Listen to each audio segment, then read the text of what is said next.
This year, I finally got a chance to drive the hybridized Lexus LX700H. I got to drive it in the F Sport for a week-long review, and I got to drive the Overtrail LX700H off-road this past May when I was out at HQC 2025 with Toyota and Lexus. And they're both incredibly smooth and powerful and luxurious SUVs, body on frame at its greatest, you could say. Well, that is until you drive a QX80. And while the QX80 doesn't have quite the same maybe ride quality as the LX, it is far more usable with more interior space. The interior is better. I would just say better layout, better materials, and the engine is more powerful. Maybe not quite as quiet or smooth, but you get so much grunt. It's really, really satisfying, and it handles better than the LX, the QX80.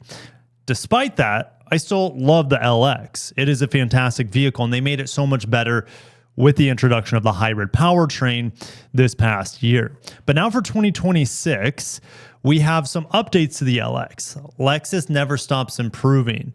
Every single year, well, besides maybe the UX or some of their outdated sedans like the IS, even though we just got to refresh the IS, which I'm excited about. But for the most part, they make small incremental improvements year over year in terms of body rigidity, different packaging updates, sometimes different interior updates. So that it's that Kaizen mentality, that slow improvement over time. And I appreciate that. And it's evident if you drive a new Lexus LS, rest in peace, right? They just discontinued the LS, and you drive one that came out in 2018 or 2019, there's big improvements in NVH. Okay. So oftentimes it might not even be publicized, the improvements they make, but they're still working on fine-tuning the car even after release. And that's definitely the case with its J300 Land Cruiser-based Lexus LX. So we have a new F-Sport appearance package offered exclusively on the 700H F-Sport handling model. Now, do I have images? And the answer is no. So this is frustrating. You know, Lexus announces things, but they don't have images. So what is happening here is that the F-Sport handling already existed with the 700H. Now they're adding more glitz to make it more sporty looking, I guess you could say. This package is featured color-keyed lowered front and rear bumper accents, black outside mirror covers, black rear spoiler winglets, and color-keyed running board accents. And here are the trim levels for 2026. You have 5. You have the base premium, which might look the best, especially if you get the small wheels on it. Anyways, you have the F-Sport handling, you have the luxury, ultra luxury, and Overtrail. So the LX starts at $107,450.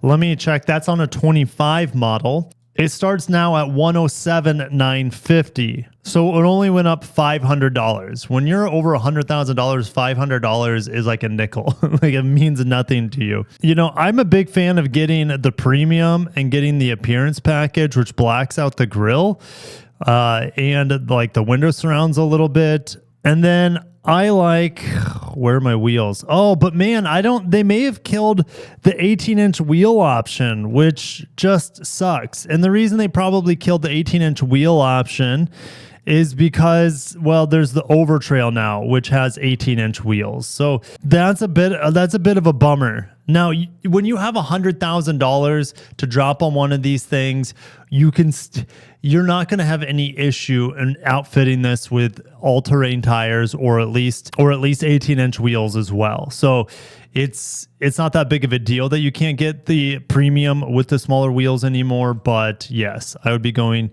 with either the Nori Green Pearl for the Overtrail or the Earth. And the Overtrail, again, is exclusive with the hybrid model, which is the only way I'd be getting the LX because it is so much more refined than the non-hybrid, and it's better, like a little bit better with fuel economy, and it's just a little bit more perky as well. Okay, manganese luster added as an exterior color option to the Overtrail grade.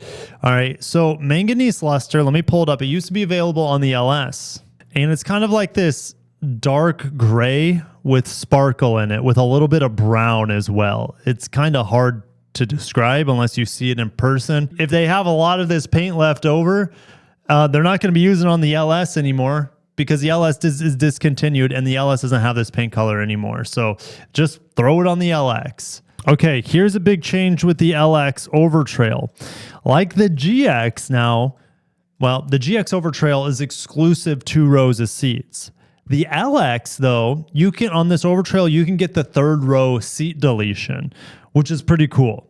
All right, you have your option. Do you want the 3rd row? If not, you can get it, the Overtrail, without the 3rd row. And the Overtrail, again, has front, rear, and center locking diffs, something that the GX Overtrail doesn't have. I think the GX Overtrail only has a center and rear lock. The 2400 watt AC power inverter, which is super handy if you're overtrailing this thing, which how many people are overtrailing a brand new LX? I don't know. It's kind of a rich person's hobby anyways. You have 33-inch all-terrain tires, 18-inch wheels. You have a skid plate and an appearance package with a matte gray grill, etc. Okay, there's not really that much else to talk about here for the 2026 LX. I think maybe they increase the safety system here from 2.5 to 3, which I don't really care too much about. Here's the pricing chart. The Overtrail, again, this is my absolute pick because it comes standard with the hybrid and it just looks amazing. And off-roading this thing is, I know most people are not off-roading their $120,000 body and frame SUV, but it is fantastic. $16,685. It's gone up about $900, okay, year over year, which again is like a nickel when you're spending over $100,000. Now, the LX drives great. It rides great. It is still a very flawed product. And the fact that there's like no cargo capacity behind the 3rd row. These seats are very inflexible, partially due to the battery pack configuration in here. On the hybrid, let's get rid of this black interior. Well, yes, that's a little bit better. Stone brown, kind of looks like, you know, baby poop or something, but it's definitely better than all black. And there's still no panel roof on this thing. You know, it's just a very compromised product for what it costs. Doesn't mean it's not capable. Doesn't mean that it's not smooth as hell. It's just, I would still probably take a GX over this and save about 40 grand. And I, without a shadow of a doubt, would take a QX80 over this and save 10, 15, 20 grand, depending on what kind of deal you can get on an Infiniti QX80. You know, the LX and the LC are the last flagships in the lineup. The LX will never go away. The LC is going away. We just don't have official confirmation by Lexus at this point in time. And the LS is dead. So Lexus flagships are dying off. The LX is the last one before something happens at the mobility show in a month for Toyota and Lexus, where they're going to unveil all sorts of cool stuff. Probably battery electric flagships, which I know most of you are probably not excited about. Anyways, I'll end it there. Thank you for making it to the end with me, and I'll catch you in the next one. Peace.